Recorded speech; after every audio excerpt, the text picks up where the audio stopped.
Welcome everyone. In this lecture of particle physics, we will discuss about selection rules for conservation laws. In the lectures so far, we have discussed all the conservation laws and fundamental forces for subatomic particles. In this lecture, we will know the selection rules of conservation laws in different fundamental interactions.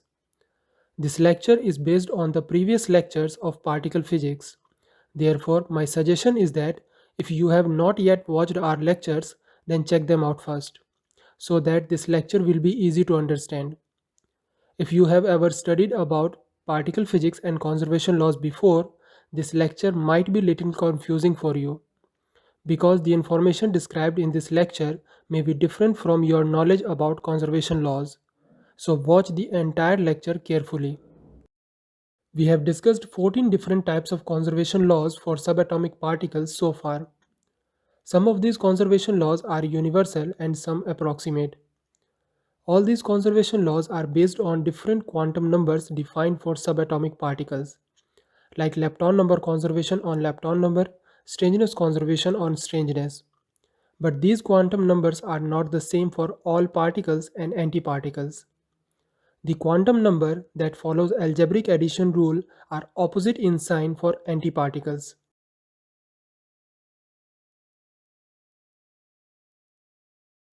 In the previous lecture on fundamental interactions, we have learned that all events in nature occur due to some fundamental interactions. Even at subatomic level, a nuclear reaction takes place in some fundamental interactions. To identify whether any nuclear reaction is going on under any fundamental force, we need to verify all the conservation laws. But there is a qualitative method by which fundamental forces can be identified. For example, if a photon participates in a nuclear reaction, that reaction will be taking place in electromagnetic interaction.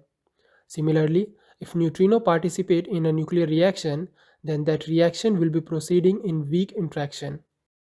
But this is not mandatory that in all electromagnetic interactions and in all weak interactions, photon and neutrino may remain present. In such a case, we need to verify the conservation laws. One more thing to note here is that in verification of conservation laws, the total quantum number of the parent particle is always subtracted from the total quantum number of daughter particles. Means in any reaction, delta of a quantum number is final minus initial state. First, let's talk about energy conservation. According to energy conservation, in any decay reaction, the mass of the parent particle should be more than the total mass of the daughter particles. This conservation law remains conserved in all interactions. The second conservation law is the charge conservation. According to this, in any nuclear reaction, the total charge of the parent particles must be equal to the total charge of the daughter particles. This conservation law also remains conserved in all interactions. The third conservation law is momentum conservation. The momentum of a particle can be of two types, linear and angular momentum. According to momentum conservation, both momenta should be remained conserved in any nuclear reaction. Momentum conservation also remains conserved under all three interactions. The next conservation law is lepton number conservation. According to this, lepton number should be conserved for each family along with the total lepton number in any nuclear reaction. This conservation also remains conserved in all three interactions. According to baryon number conservation, baryon number should be conserved in any nuclear reaction. This conservation also remains conserved in all three interactions. Because of these five conservation laws being conserved in all interactions, they have known as universal conservation laws. If any one of them is violated, that reaction cannot exist in nature. Whenever it is asked in exam whether the following reaction is allowed or not, these universal conservation laws get verified. Because any one of these violates will cause that reaction to be forbidden. In December 2019, a question was asked, which of the following decay process is allowed? Out of these four reactions, only the first reaction is allowed because all universal conservation laws are conserved for this. while the second reaction does not conserve lepton number. The third reaction does not conserve baryon number, and the fourth reaction does not conserve energy conservation. Now let's talk about approximate conservation laws. As we said earlier, approximate conservation laws are such laws which conserve in some nuclear reactions but not in some others. Maybe you have studied something different from what we are going to tell you about these conservation laws. There is no consistency in all books regarding approximate conservation laws. Therefore, we have taken reference to that book which is followed by the questions of CSIR NET exam. Isospin conservation. This quantum number follows vector addition rule. Maybe you have studied that isospin remain conserved in strong interaction but not in EM and weak interactions. But it is not like that. Isospin remain conserved in strong interaction, but it may or may not be remain conserved in EM and weak interactions. Let's understand this with a well-known example, beta decay. We know that the beta decay exists in nature. Since neutrino is participating in the reaction, beta decay is an example of weak interaction. When talking about the isospin in this reaction, proton and neutron are the members of the doublet group. Hence their isospin is half, whereas electron and antineutrino are leptons for which isospin is not defined. So their isospin considered to be 0. As you can see, this reaction conserves isospin despite being an example of weak interaction. Lambda 0 decays in proton, electron and antineutrino. As neutrino is also participating in this decay is also an example of weak interaction. In this reaction, the lambda particle has isospin 0 while the proton has isospin half. Isospin is not defined for electron and neutrino. And as you can see, isospin is not conserved in this reaction. Similarly, when talking about electromagnetic interactions, the decay of neutral pion is in 2 photons. Since there is a photon in the reaction will be called electromagnetic interaction. The isospin of pion is 1 while the isospin of photon is considered to be 0. Isospin is not conserved in this reaction. Decay of eta meson in 2 photons. This reaction is also an example of electromagnetic interaction. The isospin of eta meson is 0 while the isospin of photon is considered 0. Means in this reaction, isospin is conserved. So like the weak interaction, isospin may or may not remain conserved in electromagnetic interaction. There is no fixed rule for this. The conclusion is that isospin can only be conserved for strong interaction, while in electromagnetic and weak interactions, isospin may or may not be conserved. CSIR also follows this concept. A question was asked in December 2017 CSIR NET exam based on the same concept. Which of the following process is not allowed by the strong interaction but is allowed by the weak interaction? We want to know that out of these 4 reactions, which reaction is allowed in weak interaction but not in strong. The complete solution of this question will be known at the end of this lecture. For now, we will only verify isospin conservation. Its correct answer is option 1, means this reaction is forbidden in strong interaction and allowed in weak interaction. But if you verify the isospin for this reaction, then cation is a particle of doublet group and pion of triplet group, having isospin half and 1. So the possible isospin of the initial state can be half or 3 by 2, while the possible total isospin of the final state can be half, 3 by 2 or 5 by 2. Since the isospin of the initial state matches with the final state, isospin is conserved in this reaction. Instead of this is a weak interaction. If this question is done with the concept that isospin is strictly remain not conserved in weak interaction, then this reaction cannot be weak because it conserves isospin. Now moving to the next conservation law, the third component of isospin. Maybe you have read in strong and electromagnetic interaction this remain conserved, but not in EM interaction. But actually, the third component of isospin remain conserved in strong and EM interaction, but in weak interaction it may or may not be conserved. To understand this, we need to understand weak decay. Weak decays are of three types. Leptonic weak decay are such decay reactions in which only leptons participate. In such a weak decay, both isospin and the third component of isospin remain conserved. This is because the isospin and third component of isospin are not defined for leptons. In this case, both these quantum numbers are considered 0 for all particles. The third component of isospin only remains conserved in the leptonic weak decay, such as negative muon decays in electron, neutrino, and antineutrino. This is a weak decay because neutrino is present. Since all particles are leptons, the isospin and the third component of isospin will be considered 0. Therefore, both these quantum numbers will remain conserved. The semi-leptonic weak decays are such decays in which both hadron and leptons participate.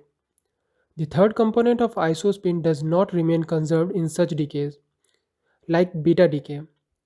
Neutron has a third component of isospin minus half, while proton has a third component of isospin half. While for leptons, this considered 0, means the third component of isospin is not conserved.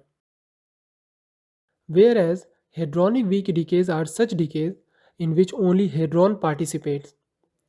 A third component of isospin does not remain conserved in this decay, such as decay of negative cascade in lambda 0 and negative pion. In this decay, cascade has a third component of isospin minus half, lambda 0 has 0, while negative pion has minus 1. The third component of isospin is not conserved in this reaction. Conclusion is that the third component of isospin remain conserved only in leptonic weak decay, but not in semi-leptonic and hadronic decay. Next conservation law is strangeness conservation. Once again, you may have read that strangeness remain conserved in strong and EM interactions, but not in weak. But actually, strangeness remain conserved in strong and EM interactions, but in weak interaction it may or may not conserve. Come back to all three types of weak decay. In all leptonic weak decay, isospin, third component of isospin, and as well as strangeness remain conserved, because strangeness is also not defined for leptons. In semi-leptonic decay, strangeness may or may not be conserved. Therefore, it is divided into two types. Such weak semi-leptonic decay in which strangeness conserved is called strangeness preserving decay, like beta decay. In beta decay, both neutron and proton are non-strange hadron, while strangeness is not defined for leptons, and as you can see, in beta decay, strangeness is conserved. Such semi-leptonic weak decay which does not conserve strangeness is called strangeness changing decay, like positive cation decays in positive muon and neutrino. In this reaction, cation is a strange particle having strangeness plus 1, and as you can see, strangeness is not conserved in this reaction. But wait, such semi-leptonic weak decays in which strangeness do not conserve applies another selection rule. According to this, if strangeness is not conserved in the reaction, then the delta S should be equal to the delta Q only for hadrons in that reaction, where Q is the electric charge. Let us understand this with an example. Two semi-leptonic weak decays are given. The first has negative sigma decay in neutron, electron, and antineutrino, while in the second, positive sigma decays in neutron, positron, and neutrino. In both reactions, only sigma is the strange particle, and the strangeness is not conserved in both reactions. But only the first reaction is allowed, while the second reaction is forbidden. The first reaction has delta S plus 1. There is only two hadrons, sigma and neutron. So, if we find out the delta Q for both these hadrons from the selection rule, then it comes to plus 1, which is equal to the delta S. Therefore, this reaction is allowed. In the second reaction, delta S is also plus 1. This reaction contains two hadrons, sigma and neutron. But if we find out the difference of charges of these two, it comes to minus 1, which is not equal to delta S. Therefore, this reaction is forbidden. While applying this selection rule, keep in mind that the mode of quantum numbers is not used for this selection rule. Also, do not confuse with the charge conservation law. In charge conservation, we verify the total charge of all particles. Let's take another example. In the first reaction, the decay of neutral cation is in negative pion, positron and neutrino, while in second, the decay of neutral pion is in positive pion, electron and antineutrino. Both reactions do not conserve strangeness. The first reaction has delta S minus 1, while the difference of charge of each hadron is also minus 1. Therefore, this reaction is allowed. Second reaction also has delta S minus 1, but the difference of charge of each hadron is plus 1. Since this is a violation of the selection rule, so this reaction is not allowed at all. The third type of weak decay is hadronic weak decay. In such a decay, strangeness remains non-conserved. In any hadronic weak decay, delta S can only be possible plus or minus 1. Delta S equals to 2 has not yet been observed, or you can see that the mode of delta S equals to 2 is exceptionally rare. Lambda 0 decays to negative pion and proton. Lambda 0 is a strange particle, while pion and proton are non-strange. This reaction does not conserve strangeness. So the conclusion is that strangeness in weak interactions will conserve in leptonic decay, while strangeness may or may not be conserved in semi-leptonic decay. If in the semi-leptonic decay strangeness does not conserve, then in that reaction the delta S only for hadrons must be equal to the delta Q. Hadronic decay also does not conserve strangeness. In short, in weak interactions, the mode of delta S can only be possible 0 or plus minus 1. But 2 is not possible. Such reactions are considered forbidden. Since hypercharge is the sum of the strangeness and baryon number, the rule will be the same as the strangeness. Means hypercharge may or may not be conserved in weak interactions. P parity and C parity conserves in strong and electromagnetic interaction but not in weak interaction. Cp conserves in strong and electromagnetic interaction, but it is difficult to say in weak. In weak interactions, it may or may not be conserved, while T parity remains conserved only in strong interaction, but it may or may not be conserved in EM and weak interaction. But CPT conservation is a universal conservation law which conserves in all interactions. If we summarize this table, then all the conservation laws remain conserved in strong interactions. But isospin and T parity may or may not be conserved in EM interaction. In weak interaction, isospin, third component of isospin, strangeness, hypercharge, Cp parity, and T parity may or may not be conserved, whereas P parity and C parity do not conserve in weak interactions. Here two things to be kept in mind, that interactions in which isospin is not conserved, they can have delta of I 1 by 2, 3 by 2 or 1, 2 anything. But the higher the delta of I, the more suppressed that reaction will. Means the probability of that reaction will be less. Like if one reaction has delta I 3 by 2 and the other has delta I 1 by 2, so the reaction with the delta I 1 by 2 will be more probable. The same thing applies to strangeness. In interactions where strangeness does not conserve, delta S can be 1, 2 or anything. But the higher the delta S, the more suppressed that reaction be. Hence, delta S equals to 2 reactions are considered forbidden, because the probability of this reaction is negligible and is also rare. Once again, it may be different from what you have studied. If you want to avoid confusion, you can follow the same table which you yet have been following.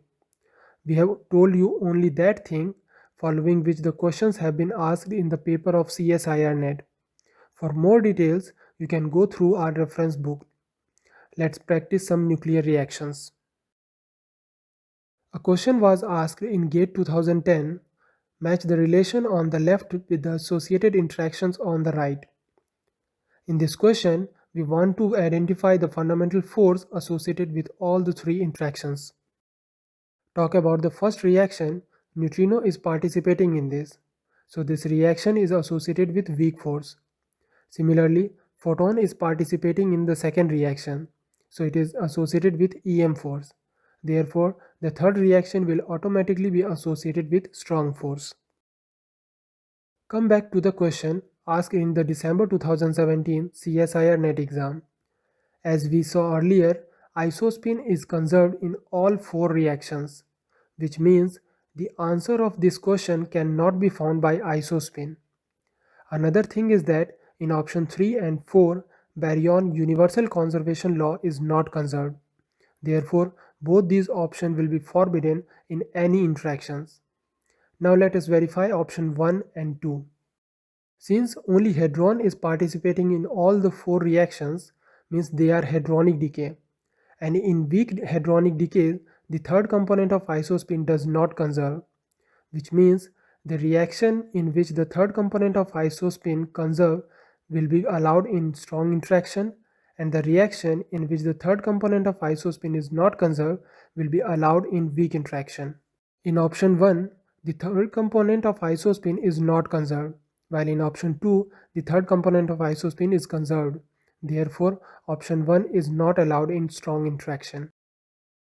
A question was asked in June 2012 CSIR NET exam. The dominant interactions underlying the following process are. We want to know the dominant interaction for all three nuclear reactions. As you can see, neutrino or photon is not present in any of the three reactions. So it is difficult to tell directly under which interactions they are proceeding. We need to verify the conservation laws. Since all three reactions will proceed in some interaction, so universal conservation laws will be conserved in them. We need to check approximate conservation laws only. Let's start with weak interaction. If a reaction is semi-leptonic or hadronic, then its third component of isospin is not conserved in weak interactions. The third component of isospin is conserved in the first reaction, which means it cannot be a weak interaction. This causes option 3 and 4 to cancel, because according to these options, the first reaction is a weak interaction, while we have verified that it is not a weak interaction. Now come to second reaction. I3 is conserved in the second reaction, and I3 only conserves in strong and EM reactions except leptonic decay. So second reaction is either strong or EM interaction but not weak. This also cancels option 2, according to which the second reaction is a weak interaction. So option 1 is correct. Let's verify the third reaction. I3 is not conserved in the third reaction. That means it is a weak interaction, which is correct according to option 1. Now it's time for short notes. This table is the short notes of this lecture.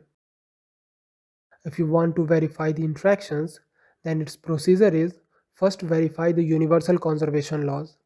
If any one of these violates, then that reaction will not be allowed in any interaction. After verifying the universal conservation laws, first verify the weak interaction. This is because most of the conservation laws are violated in this. If you verify strong interaction, then you need to verify all the conservation laws, which will consume more time. Verify the weak interaction with the third component of isospin. If the reaction is leptonic, then I3 will be conserved, otherwise non-conserved.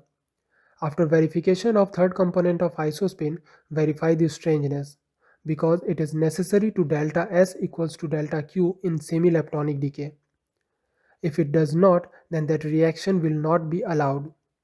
On carefully examine the verification and options, you can easily identify the interactions. Here are some nuclear reactions for your practice.